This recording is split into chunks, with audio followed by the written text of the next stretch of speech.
कोई ऐसा इंडिविजुअल या कोई ऐसा सिनेरियो या कोई ऐसी फिल्म, क्या कहना चाहोगे आप? इंस्पिरेशन बोले तो it's not only about a film और अ कैरेक्टर. मेरे डैड जो थे वो भी बहुत क्रिएटिव थे and he was also related to industry. So basically I belong from Assam. तो उन्होंने भी काफ़ी काम वहाँ पे वो कर चुके हैं. तो बस उनको देखते देखते and when I was born तो मुझे डांसिंग का बहुत शौक था, मॉडलिंग का था. सो धीरे धीरे डांस से modelling, then I became actress. Stage से मुझे बहुत ज़्यादा प्यार था. I love being on stage. तो बस वैसे शुरुआत हुई. From starting from a theater background, so I started from theater to TV, then Mumbai. It goes on. तो सिर्फ एक इंडिविजुअल कोई होता है, कोई एक बड़ी शख्सियत होती है जिससे इंस्पायर्ड होता है आदमी कि हाँ इसने ये कामयाबी पाई, या कोई फिल्म आपने देखी होगी ऐसी, आपको एक कैरेक्टर ऐसा इंस्पायरिंग लगा होगा तब आपने सोचा हो कि हाँ I want to do film? बचपन की अगर आप बोले तो ऐसा कुछ मुझे याद नहीं, बट हाँ I love Kajol. Hmm, I am very much inspired by her. But अभी अगर आप मुझे पूछेंगे, आई am really appreciating the work of Kangana Ranaut. मैंने उनके सारे पिक्चर्स देखे हैं and I think she is best, she is superb. And being मतलब मेल डोमिनेटेड सोसाइटी इंडस्ट्री में एक वुमेन होके, एक नारी होके उन्होंने अकेले इतना जीत, इतनी कामयाबी उन्होंने हासिल की है. आई थिंक दैट्स काबिलियत तारीफ, that's best. So I am really inspired by her. So तो ये जानते हो, जैसे आपने कहा कि थिएटर से शुरुआत की, तो थिएटर जो प्लेस किया आपने, कोई ऐसा फेमस प्ले हो जो आपने किया और आप उससे जुड़ी और क्या सफलता हासिल हुई, उसके बारे में बताइए। एक्चुअली वो थिएटर तो मैंने आसाम में किया था. तो एक प्ले है जिसका नाम है बी आर निखार रोजनी गोंधा. ओके। तो it's an एसमीज play. Okay. And वहाँ पे जो मेरा कैरेक्टर था, it was very sweet and very attach with जो आजकल के दुनिया में जो हो रहा है. तो मेरे एक हस्बैंड होते हैं, उनको मतलब आतंकवादी लोग मार देते हैं. तो लाइक फिर मैं न्याय के लिए इधर से उधर भटकती हूँ. So I am very close to that play. And उसको काफ़ी कामयाबी मिली क्योंकि हम लोग को याद है कि हम लोग ने बैक टू बैक 3 के जगह 4-5 शोज भी किए थे. Okay. So I still I am very close to that character of Nisha. फिर मुंबई आना कैसे हुआ, क्योंकि मुंबई आना इतना आसान नहीं होता किसी के लिए, आपके जैसे फादर ने बताया क्रिएटिव फील्ड से, तो ये एक बड़ी बात है कि हाँ एक ही क्रिएटिव फील्ड से हैं तो इंस्पायरिंग वो हुआ होगा, लेकिन फिर भी क्या चैलेंजेस थे मुंबई आने के बाद, क्या चैलेंजेस फेस किया आपने, और जो फर्स्ट प्रोजेक्ट आपने किया उसके बारे में बताइए। चैलेंजेस बोले तो बचपन से सपना था कि हाँ मुझे बहुत नाम कमाना है, तरक्की कमाना है इस इंडस्ट्री में. और जितना मैं आगे बढ़ती गई तो सपने बढ़ते गए मेरे. आसाम में इतने साल काम करने के बाद मुझे लगा कि चलो अभी कुछ बड़ा करने का टाइम है, तो क्यों ना एक नई जगह जाके, एक नई इंडस्ट्री में जाके मैं उस चीज़ को एक्सप्लोर करूँ. तो बस मैं बॉम्बे आई. और जैसे कि हर इंसान स्ट्रगल करता है अपनी ड्रीम को सक्सेस करने के लिए, तो मैंने भी किया है और मैं कर रही हूँ अभी भी.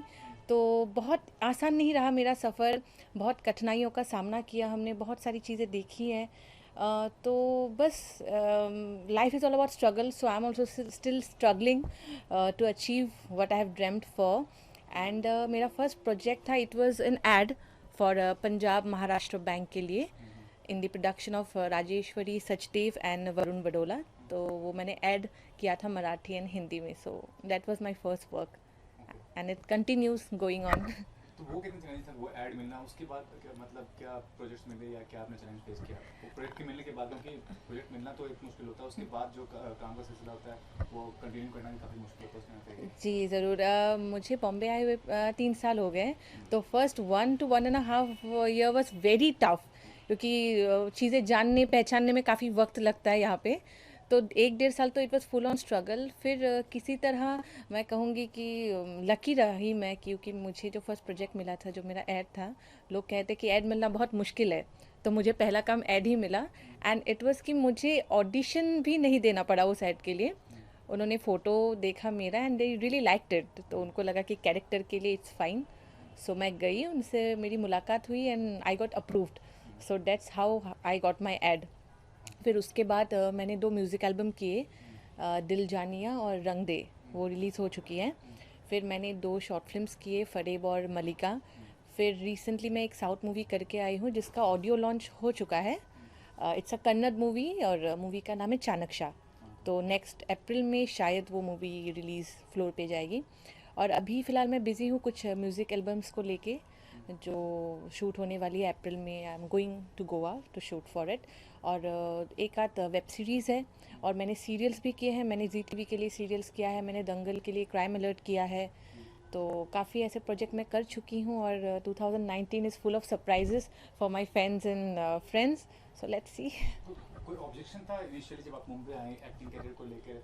फैमिलीज होते हैं, फ्रेंड्स होते हैं, रिलेटिव्स होते हैं, you are from a Muslim community, तो या इतना आसान नहीं होता है, थोड़ा सा आपको मतलब लिमिटेशन में रहना पड़ता है, तो उसके बारे में बताइए कि क्या कहना चाहिए? खैर मैं कहा जाए तो मैं इस मामले में बहुत लकी हूँ, क्योंकि मैं ऐसे फैमिली से बिलोंग करती हूँ जहाँ पे एवरीवन इज़ वेल एडुकेटेड, जहाँ पे औरतों को मतलब फुल आज़ादी दिया जाता है कि वो अपनी एम्बिशन को चूज़ कर सके, उसके लिए लड़ सके, आगे बढ़ सके। तो मुझे फैमिली से कभी ऐसा कोई रेस्ट्रिक्शंस मिला नहीं। बट जो सोसाइटी है, जो कम्युनिटी है, उन्होंने हमेशा अपोज किया। उनको लगता है कि मुस्लिम लड़की है, बिगड़ जाएगी। मेरे घर वालों को काफ़ी परेशानियों का सामना करना पड़ा, क्योंकि आस पड़ोस वाले आके उनको बोलते थे कि पढ़ाई लिखाई कराओ, कहाँ छोटे कपड़े पहनती हैं, डांस करती है। एंड उस टाइम मतलब डांस करना कला नहीं, नच, इट वॉज सम डिफरेंट हाँ, वर्ड। समथिंग वो। तो मेरी फैमिली ने मेरे लिए फ़ाइट किया, और क्योंकि मैं बहुत छोटे उम्र से मैं इसी फील्ड में काम कर रही हूँ, I have been facing camera from a long time. तो तब मैं स्कूल गोइंग एक बच्ची थी, तो वो लोग कहते थे कि फेल कर जाएगी, पढ़ाई लिखाई नहीं कर पाएगी। बट आई एम ब्लेस्ड कि मुझे मेरे फैमिली से, घर वालों से पूरा सपोर्ट था। इट्स लाइक कि जी लो अपनी ज़िंदगी, हम तुम्हारे पीछे हैं, डू इट। और आज उन्हीं के सपोर्ट के वजह से, being an Muslim girl from a Muslim community, क्योंकि हमारे घर के आसपास के जो लोग थे वो they were like typical Muslim family, तो उनको बड़ी परेशानी होती थी। सो आई एम ब्लेस्ड कि फैमिली की तरफ से मुझे कभी कोई दिक्कत का सामना नहीं करना पड़ा। तो एक गॉड फादर भी होता है, कहा जाता है कि बिना गॉड फादर के बहुत डिफिकल्ट होता है। आपका कोई गॉड फादर या मेंटोर किसी को मानते हैं, कम से कम ऐसा जो कोई गाइड कर सके थोड़ा भी आपको इस इंडस्ट्री में? जो पहली बार आप मुंबई आए, कौन ऐसा इंसान था जिसने गाइड किया आपको इंडस्ट्री के बारे में? कहा जाए तो मैं अपनी फैमिली में मेरी बुआ जी जो हैं उनसे बहुत ज़्यादा क्लोज़ हूँ। एंड मेरी बुआ जी आसाम की पहली मुस्लिम महिला है जिन्होंने माउंट एवरेस्ट क्लाइम किया है। हुआ। हाँ, तो वो भी एक मतलब बीइंग एन लेडी, उन्होंने भी अपने सपने को पूरा किया है विदाउट एनी सपोर्ट। तो मेरे मॉम से ज़्यादा उनका सपोर्ट ज़्यादा था, कि चलो, वो मॉम को समझाती थी कि शी इज़ अ गर्ल, हमने किया है तो उसको भी करने दो। तो उनका काफ़ी सपोर्ट रहा। लेकिन अगर इंडस्ट्री से आप बोलो तो मुझे कभी किसी का सपोर्ट नहीं मिला। कोई गॉडफादर मेरा नहीं है। मैं भी आम लड़कियों की तरह मतलब एक सपना लेके आई यहाँ पे, और मैं खुद स्ट्रगल कर रही हूँ। बट हाँ, मैं फिर से बोलूँगी कि मैं लकी रही हूँ कि क्योंकि मुझे एक आध अच्छे दोस्त मैंने कमाए हैं बॉम्बे में, and they are always there with me. वो लोग हमेशा मेरे साथ खड़े थे, हैं, और इंशाल्लाह शायद हमेशा रहेंगे, जो हमेशा मुझे अच्छे बुरे हर चीज़ के लिए गाइड करते हैं। तो वैसे मेरा कोई गॉडफादर नहीं है, मैं खुद ही खुद के लिए I am like one man woman, one man army type. Glamour industry में अपना कैरियर बनाना इतना आसान नहीं होता, ऐसे तो कोई फील्ड में नहीं होता। ग्लैमर इंडस्ट्री में सक्सेस रेट काफ़ी कम है। हाल ही में आपने देखा कि मी टू कैंपेन काफ़ी हाइप था, तो क्या कहना चाहेंगे कि आपने कभी ऐसा हरासमेंट फेस किया किसी के थ्रू? कोई ऐसा कास्टिंग डायरेक्टर प्रोड्यूसर, किस तरह के लोग आपको मिले जब आप स्ट्रगल कर रही थी या जब आप लोगों से मिल रही थी काम के लिए? ये तो खैर बहुत मतलब खैर, स्ट्रगल की बात रहे तो आपको पता है कि ups and downs her corporate हो, ग्लैमर इंडस्ट्री हो, हर जगह होता है। बट हमारी जो इंडस्ट्री है उसमें छोटी सी छोटी बात जो है वो उभर के आ जाती है, इट गेट्स ओपन अप। तो मैंने काफ़ी सारी ऐसी चीज़ों का सामना किया है, काफ़ी ऐसे लोगों से मैं मिली हूँ। तभी शायद मुझे थोड़ा ज़्यादा टाइम लग गया मुंबई को और यहाँ के इंडस्ट्री को, यहाँ के लोगों को समझने के लिए। बट मैं ये मानती हूँ कि अगर आप में कला है, अगर आप में टैलेंट है, आपको कोई नहीं रोक सकता। But you need to have that faith, that trust on your self कि yes I can, I am the best. Though overconfident होना भी सही बात नहीं है, लेकिन अपने ऊपर विश्वास होना बहुत ज़रूरी है। क्योंकि ऐसे जो लोग हैं, जो फ्रॉड है या जो मी टू टाइप के जो चीज़ें हैं, वो आपको हर जगह मिलने वाले हैं, you will get in every step. But it's your smart thinking कि आप कैसे अपने आप को बचा के आगे बढ़ते हो। क्योंकि मैं नहीं मानती कि आप शॉर्टकट से ज़िंदगी में बहुत ज़्यादा आगे बढ़ सकते हो। लॉन्ग कट में आपको थोड़ा सा रास्ता लंबा लगता है, पत्थर होते हैं, मतलब गड्ढे होते हैं, गिरते हैं, हम उठते हैं, संभलते हैं, चोट लगता है, बट हमें हमारी मंजिल मिल जाती है। सो अगर आपको यकीन है कि आप में कला है, आप में टैलेंट है, यू कैन डू इट, तो just focus on your self. अपने इंटरव्यू के शुरुआत में कंगना की तारीफ की आपने, जी। बताया कि कंगना ने जो अचीव किया। लेकिन कंगना हाल फिलहाल में बहुत कुछ ऐसा बोल रही हैं जो कि लोगों को बर्दाश्त नहीं हो रहा, खासकर इंडस्ट्री के लोगों को। वो कह रही हैं कि जो इंडस्ट्री में जिनका कोई ताल्लुकात होता है, मान लीजिए कोई डायरेक्टर प्रोड्यूसर का बेटा बेटी है या कोई आर्टिस्ट का बेटा बेटी है, तो उनके प्रोजेक्ट को लोग सपोर्ट करते हैं। लेकिन अगर कोई इंडिविजुअल मेरे जैसा है जिसका कोई गॉडफादर टाइप नहीं है, तो कोई सपोर्ट नहीं करता, खासकर उनकी मनी करने का लेकर बात हो जाए तो कोई भी सपोर्ट नहीं किया उनके प्रोजेक्ट को लेकर, जबकि प्रोजेक्ट बहुत अच्छी थी। आप सपोर्ट करते हैं कंगना के इस बात को लेकर या नहीं करते? True, I 100% support and stand by Kangana Ranaut, because nepotism हमारे बॉलीवुड में है। आज अगर देखा जाए तो मतलब किसी का बेटा हुआ, बेटी हुई, even they are only getting the chances. जबकि देखा जाए कि अगर आप नेपोटिज्म से बाहर निकलोगे, there are many talented youngsters जो आर्टिस्ट हैं, बहुत ज़्यादा टैलेंटेड है, लेकिन उनको स्कोप नहीं मिलता। अब क्वेश्चन है कि क्यों नहीं मिलता? क्योंकि उनको मौका नहीं दिया जाता है। Their place is taken by the other people, जो किसी के भांजा है, भांजी है, बेटा है, बेटी है, तो which I think is wrong. And मैंने कंगना रनावत का काफ़ी इंटरव्यूज़ मैंने देखा, and I keep her following her, and I personally I am so damn impress by her कि उनको ये भी फिक्र नहीं कि आज जो वो कैंडिडली अपने बारे में बोलती हैं, वो ये चीज़ नहीं सोचती कि कल को मुझे कोई डायरेक्टर साइन करेगा या नहीं, मुझे मूवी मिलने वाला है, नहीं। शी स्पीक्स हर हार्ट, और वो बिल्कुल इंडस्ट्री के फैक्ट के बारे में बोलती है जो हो रहा है। आज we are on a stage yet to reach, या फिर हम स्ट्रगल कर रहे हैं, हम काम किए जा रहे हैं, तो हमें ये सारी चीज़ें देखने को मिलता है, वी सी। और हम जब भी शूट पे जाते हैं, कभी हमारा लुक टेस्ट होता है, हम we see there are so many talented people, but they are not getting any chances. But अगर देखा जाए हर साल कम से कम 10 में से 60 मूवीज़ में तो सारे इंडस्ट्री के जो अपने लोग हैं, दे आर गेटिंग लॉन्च्ड। तो बाकी जो आर्टिस्ट है, जो अपने घर परिवार से दूर आते हैं, बहुत सपने उम्मीद लेके आते हैं इंडस्ट्री में, और वो सारी उम्मीदें उन डायरेक्टर और प्रोड्यूसर से ही होता है कि वो लोग हमें काम दिलाएंगे। तो अगर वो लोग नेपोटिज्म करना शुरू कर दे तो कला का क्या होगा? कला तो मतलब बंद के रह जाएगी एक छोटी सी जगह में। So I think that's wrong. And Kangana Ranaut का जो मणिकर्णिका मूवी उन्होंने की है, इंडस्ट्री में अब देखा जाए तो इट्स मेल डोमिनेटेड। आप सोसाइटी बोलो, इंडस्ट्री बोलो, हर जगह पे आजकल मेल डोमिनेटिंग सिस्टम है। बट एक मेल डोमिनेटेड सोसाइटी में रहने के बाद भी इंडस्ट्री में जबकि कहा जाता है कि एक्ट्रेसेस के रोल कट किए जाते हैं, उनको कम रोल मिलता है, मतलब मेल से ज़्यादा, एक्टर से ज़्यादा, वहाँ पे कंगना रनावत एक ऐसी एक्ट्रेस है जो उभर के आई है, एंड उन्होंने दिखा दिया है कि बिना एक एक्टर के भी एक एक्ट्रेस पूरे मूवी का लीड ले सकती है, एंड वो मतलब बोलते हैं ना कि फाड़ के रख सकती है, and she did it. So I like it's 3 cheers for Kangana Ranaut. और ये भी बात है कि हर किसी का लिमिटेशंस होता है, जो नई एक्ट्रेस हो या जो एस्टैब्लिश एक्ट्रेस हैं, जैसे कुछ एक्ट्रेस बोलती है कि मैं एक पर्टिकुलर सीन नहीं कर सकती जहाँ बहुत ज़्यादा बोल्ड होने की जरूरत हो या ज़्यादा कंट्रोवर्सी क्रिएट हो, लेकिन कुछ लोग राजी भी हो जाते हैं उस चीज़ के। बताइए कि आपका लिमिटेशंस क्या है और क्या कहना चाहेंगे इस बारे में? ये टोटली अप, आई फील कि बीइंग बोल्ड और not being bold is not a concern. The main thing is that कि आप कितने कंफर्टेबल हो, आप अपने आप को कितना शो कर सकते हो स्क्रीन पे। क्योंकि आपको पता है कि हमारे इंडस्ट्री में नहीं, आई मीन तो सोसाइटी में लोग जजमेंटल है। अगर आप ये सोच के करोगे काम कि मैं एक एक्ट्रेस हूँ, अगर मैं एक बोल्ड सीन कर रही हूँ, it's part of my job, आप वो चीज़ समझ रहे हो, और समाज में शायद 40% लोग ही उस चीज़ से कनेक्ट कर पाएंगे, बाकी 60% लोग जजमेंटल हो जाएंगे, और वो आपको वैसे ही देखेंगे, और आपको नेक्स्ट काम उसी तरीके के आना शुरू हो जाता है। So I think that is wrong.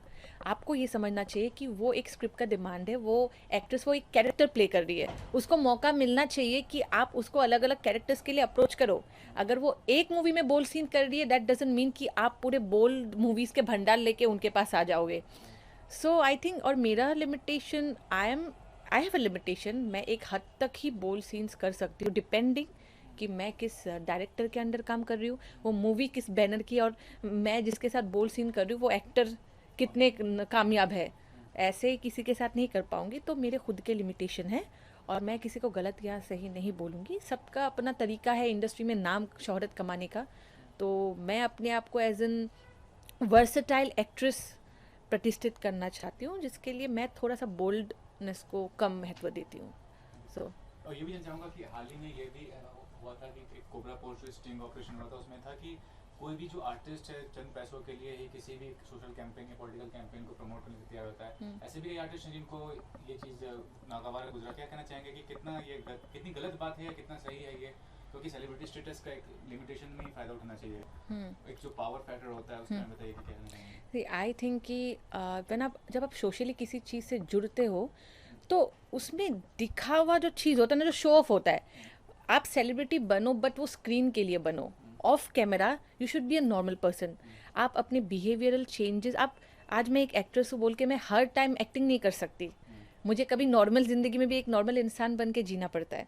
तो सोशली किसी चीज़ के साथ जुड़ना और उसमें ये सोचना कि भलो मैं एक्ट्रेस हूँ, मेरी सेल्फी खींची जाएंगी, पोस्ट किया जाएगा, लोग वाहवाही कहेंगे, I don't support that thing.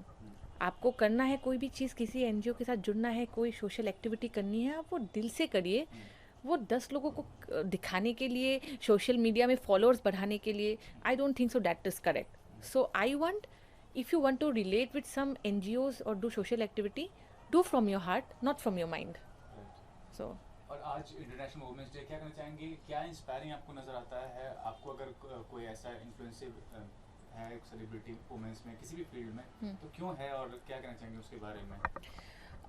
ऐसा मैं हर इंसान से सीखना पसंद करती हूँ। जैसे कि मैंने आपको कहा, काजोल मेरी फेवरेट एक्ट्रेस है, एंड आज की डेट में हम कंगना रनावत को मैं बहुत पसंद कर रही हूँ। बट मैं एक वुमन हूँ, आई एम अ वुमन, एक नारी हूँ, तो मैं सबसे ज़्यादा फॉलो करूँगी मेरी माँ। एंड जैसे मैंने बोला कि मेरी बुआ जी, जो उस टाइम में जब मुस्लिम कम्युनिटी लोग घर से बाहर लड़कियों को नहीं निकलने देते थे, वो उस टाइम ट्रैक पैंट पहन के वो पहाड़ चढ़ने जाती थी। तो मैंने तो अपने घर पे ही एक औरत को अपना इंस्पिरेशन बनते हुए देखा है।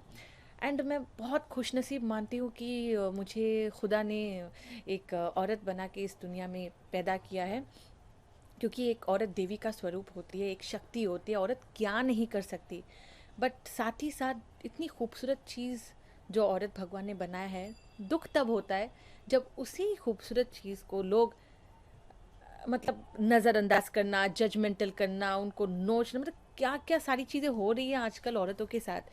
बट मुझे नहीं लगता कि बहुत ज़्यादा कोई इसके बारे में स्टैंड लिया जा रहा है।